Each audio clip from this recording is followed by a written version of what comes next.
मोठी बातमी आपण सध्या बघतोय, ही दृश्य तुम्ही बघतायत, एक्सक्लुसिव्ह दृश्य दिसतायत, ज्या ठिकाणी आदित्य ठाकरे या गाडीत दिसतायत आणि मागे आपल्याला रश्मी ठाकरे आणि उद्धव ठाकरे बसलेले दिसतायत।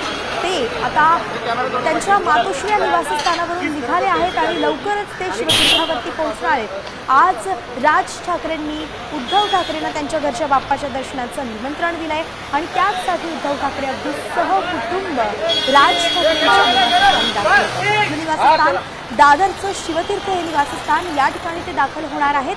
काही वेळातच आपल्या बंधूंच्या घरी ते पोहोचतील आणि मग गणरायाचं दर्शन घेतील। खरं तर गणराय हे निमित्त असलं तरी सुद्धा संपूर्ण राज्यभराचं लक्ष या भेटीकडे लागलेलं आहे। राजकीय वर्तुळात सुद्धा लक्ष या भेटीकडे लागलंय, कारण की या ज्या भेटी वाढतायत त्यामुळे दोन्ही ठाकरे बंधू एकत्र येणार, त्यांची युती होणार, त्यांच्यातलं जे काही त्यांचं मनोमिलन होणार, या सगळ्या चर्चांना वाव मिळतोय आणि एकंदरीतच एक सकारात्मक असं दृश्य आहे जे संपूर्ण महाराष्ट्राला हवंहवंच आहे। दोन्ही ठाकरेंच्या कार्यकर्त्यांची मनातली सुप्त ही भावना आहे, गेल्या 20 वर्षांची ही भावना आहे आणि तीच कुठेतरी सत्यात उतरताना दिसतेय।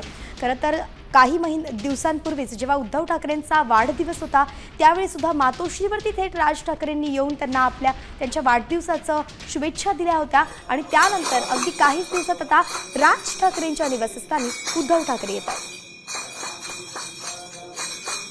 तरी दृश्य राज ठाकरेंच्या घरी 1.5 दिवसांचा गणपती बाप्पा आहे आणि यावेळी अमित ठाकरेंनी आपल्या हातातून गणपती बाप्पाची मूर्ती आणली आणि ती त्यांच्या जागी स्थापन केली। राज ठाकरेंनी त्यावेळी त्याचं पूजा केलेली आहे। अमित ठाकरे ओवाळताना दिसत आहेत, तेव्हाची आपण दृश्य बघतोय। अगदी राज ठाकरेंचं कुटुंब ही सहकुटुंब त्या ठिकाणी दाखल होते आणि सकाळपासूनच अनेक राजकीय नेते येऊन खरं तर इथे दर्शन घेत आहेत। त्यांचे मामाही काही वेळापूर्वीच दर्शनाला आले।